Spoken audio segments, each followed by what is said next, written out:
Imagine logging a win in a pickleball match. You're feeling great, right? Only to find your rating actually dropped. Yeah. Sound crazy? Well, that's exactly what's happening for, thousands of players with DUPR's latest algorithm update.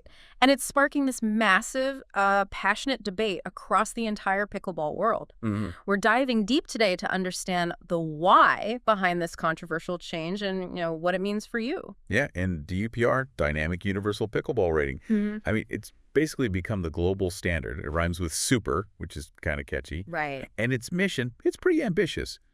Assign every single player on the planet one number, a definitive rating. Wow. Every player. Every player. They range from 2,000, someone just starting out, learning the ropes all the way up to 8,000. We're talking pro tour level there. Okay. It already tracks over 1 million players all over the world, from casual games in the park to Major League Pickleball. Huge scale. It is.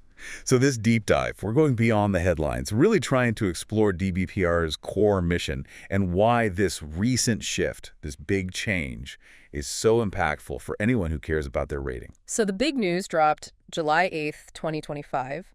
DUPR announced ratings will now move based on performance versus expectation, not just, whether you won or lost. Exactly. That sounds like a really fundamental shift in how we think about our game. It absolutely is. It really, really is. Under this new system, every match has what they call an expected score. Expected score. Yeah, and DUPR calculates that based on the DUPR ratings of everyone playing. So if your team's rated, say, significantly higher, the algorithm expects you to win by a bigger margin. Okay, makes sense. Let's make this concrete, maybe a couple of scenarios. Imagine your doubles team. You got the higher DUPR. You're expected to win, let's say, 11-3. Right. Comfortable win expected. Exactly. But in the actual match, maybe it's tougher. You only manage an 11-8 win. Still a win. Still a win. But under these new rules, your DUPR rating will actually go down. Wait, really? So even winning isn't enough sometimes? Yeah. That's genuinely counterintuitive. What about the team that lost that match, the 11-8 losers? Well, exactly. That's the flip side.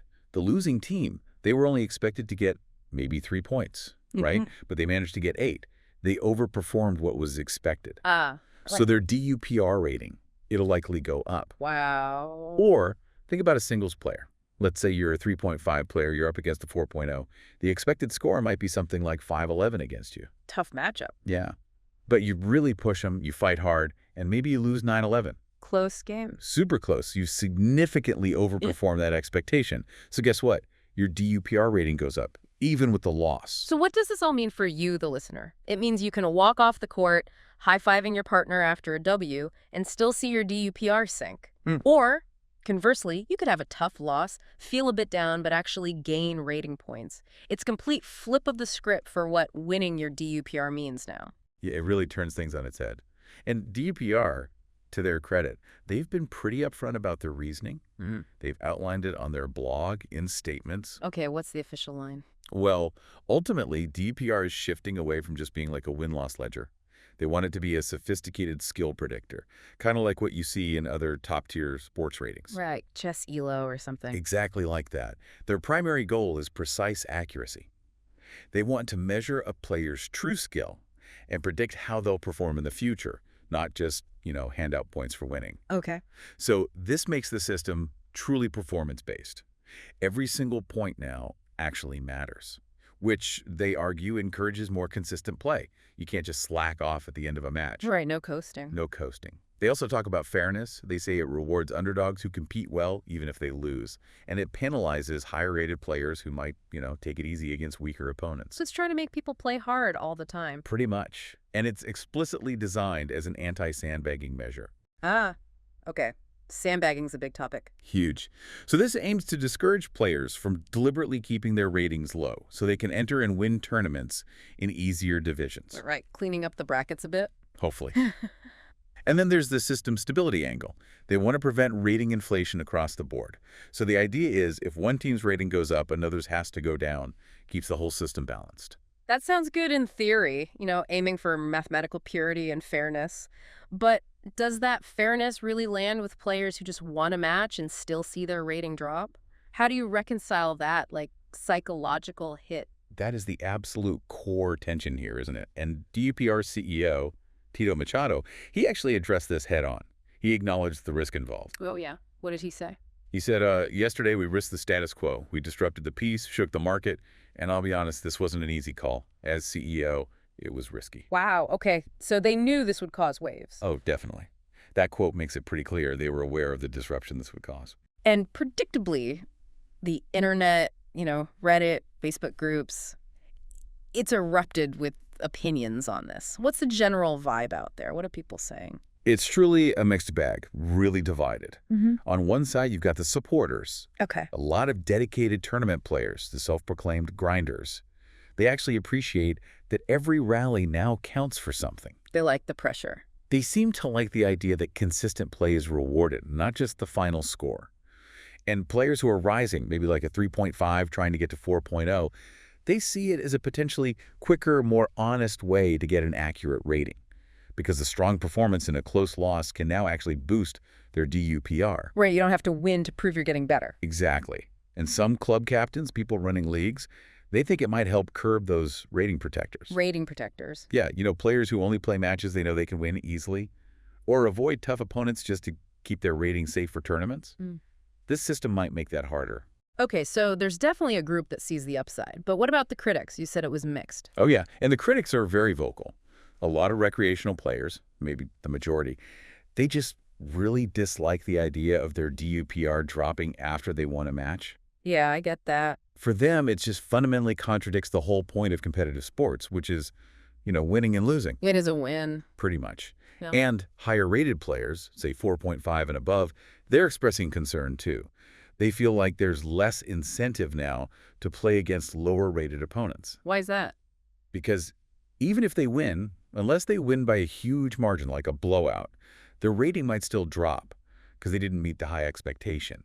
They worry about having to constantly, like pickle opponents, win 11-0 or 11-1 just to protect their number. That sounds stressful, honestly. Not very fun for either side. It could change the dynamic. And what are the specific pain points people are really hammering on beyond just the win-loss thing? Yeah, what else is rubbing people the wrong way? Well, the big one is still just, it doesn't make sense to go down with a win. Yeah. That feeling of effort being, betrayed by the algorithm. Yeah, I can see that. There are also real concerns that the 11-point game format, which is standard in pickleball, right? It's just too short. Too short for stable data. Exactly. Yeah. For this kind of sensitive algorithm, people feel it amplifies the effect of, lucky net chords, a few weird bounces, goofy things, as someone put it. Yeah, we've all had those matches where the ball hits the tape and just dies. Right. And now those moments feel like they carry this extra kind of unforeseen weight on your rating. This also spills over into social play. Some players are reporting they feel forced to be more cutthroat, even in casual games that get logged into DUPR. Instead of just having fun. Yeah, instead of trying fun shots or maybe conserving energy if they're playing multiple matches, it changes the vibe, What was often a friendly social thing now feels high stakes. That's a shame if it kills the fun aspect for some. It could. And then there's the ongoing black box criticism, meaning a lack of transparency from DUPR. People want to know how the expected scores are calculated exactly. What's the formula? Yeah. How much does performance really impact the rating change? Without that, there's a lot of frustration and guessing. Yeah, people like to understand the rules of the game they're playing. Absolutely. Yeah. And finally, the whole sandbagging discussion is still bubbling up. People are talking about, players creating burner accounts with low DUPRs to enter lower tournament divisions or deliberately losing rec games to keep their main rating down. So the new system might not even be stopping that completely. Well, it's trying, but players can be creative, right? It seems DUPR is really prioritizing that mathematical precision, maybe over the player psychology, the feel of it. Is that a sustainable trade-off, though?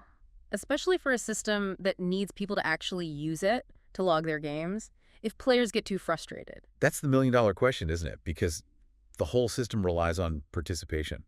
It only works if people keep logging games. Right. And what's fascinating here, this isn't actually DUPR's first attempt at something like this. Oh, really? They've tried this before. Sort of. This performance versus expectation idea. It was actually part of an earlier version of the DUPR algorithm. What happened? Well, it was walked back, pulled. Mainly because of player complaints, the same things we're hearing now. Ratings dropping after wins or ratings changing even when they hadn't played, which sometimes happened because the old system could retroactively adjust based on how your opponents played later. Yikes. That sounds confusing. It caused a lot of issues. More recently, just in January 2025, DUPR had another update. That one aimed for more dynamic ratings, especially for active players. It tried to differentiate for rally scoring matches, and it even gave a slight overall rating boost to most players. Okay. But that update, importantly, did not recalculate past match history point by point. It just kind of lifted existing ratings. And it's important to be clear, this latest July 2025 update, it's also not retroactive. It only applies to matches played from July 8th onward. Okay, so past results are safe. But DUPR's commitment to refining things is clear. Still, these past reversals, trying things and pulling them back, it must create a sense of, I don't know, instability for players. How much longer can they keep tweaking it before users start losing trust? It definitely makes players wary. You can see that online. They're clearly searching for that sweet spot, that balance between mathematical accuracy and, user experience and acceptance. Tricky balance to find. Very. So given this new landscape, this new reality, how does an average player strategize? If you want to protect your DUPR or maybe even boost it under these rules, what are the key takeaways for your game? Right, the practical advice. I think the single biggest takeaway for players is you got to adapt your mindset. It's just not about the W anymore, not solely. It's about optimizing every single rally. Every point matters. Every point matters, even in a losing effort. So for all players, the key is don't coast, ever. Finish strong. If you're playing a weaker team, you really need to aim for a blowout. Maximize that margin. Okay, no letting up. None. And even when you're losing, you have to fight for every point. Because getting a few extra points, even in a loss, can still improve your DUPR relative to the expectation. Got it. What about for different levels, like higher-rated players? Yeah, for the higher-rated folks, say 4.5 and up, the advice seems to be schedule matches against opponents who are equally rated or even stronger. That's where you have the best chance to maintain or gain DUPR, even with just a regular win. Playing up is rewarded more now. Potentially, yes. Or at least it's less risky than playing down and not meeting expectations. Also, in mixed doubles, be really mindful of your partner's DUPR. The combined rating sets the expectation, so a significantly lower-rated partner changes the math. Interesting point. Okay, what about players trying to climb, like the 3.5s aiming for 4.0? For them, entering tougher ladders or leagues could be a really strong strategy now. A close loss, maybe like an 8-11 loss against a higher-rated team, could actually give you more of a rating boost than just easily beating players in your own division. So challenge yourself. Exactly. Seek out those tougher matches. Yeah. And for new players, people just starting out, maybe 2.5 to 3.0. Yeah. The big recommendation is log matches quickly. Get at least 20 games into the system. DUPR has a reliability score for each rating, basically how confident the system is in your number. That score goes up significantly with more data, more matches. Makes sense. Get enough data in there. Right. And maybe a general piece of advice for everyone. Right. Consider only logging your serious matches. Your competitive league play, tournaments, maybe not the casual practice games where you're trying new things, working on specific shots, or playing with a big handicap. Just keep the practice sessions off the record. Could be wise. Yeah. If you're really focused on that number. Okay. So connecting this back to the bigger picture, you mentioned chess, tennis ratings.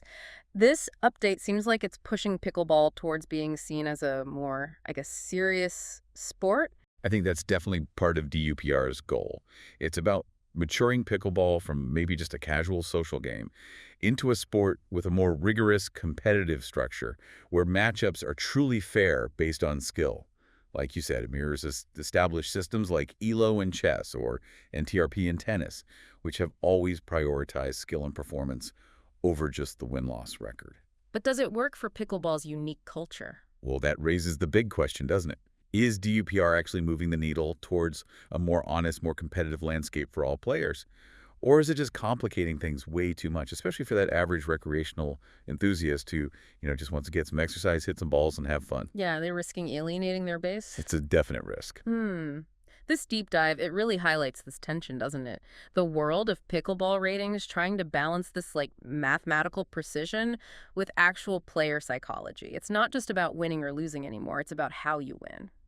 Or I guess how you lose. Absolutely. And ultimately, the success, the longevity of this system, it really hinges on player engagement. Do people keep logging their scores? Do they buy into this new way of thinking? Right. So the real test of this new algorithm won't just be the math or how accurate the predictions are. It'll be whether it encourages you, the player, to embrace that grind, to fight for every single point.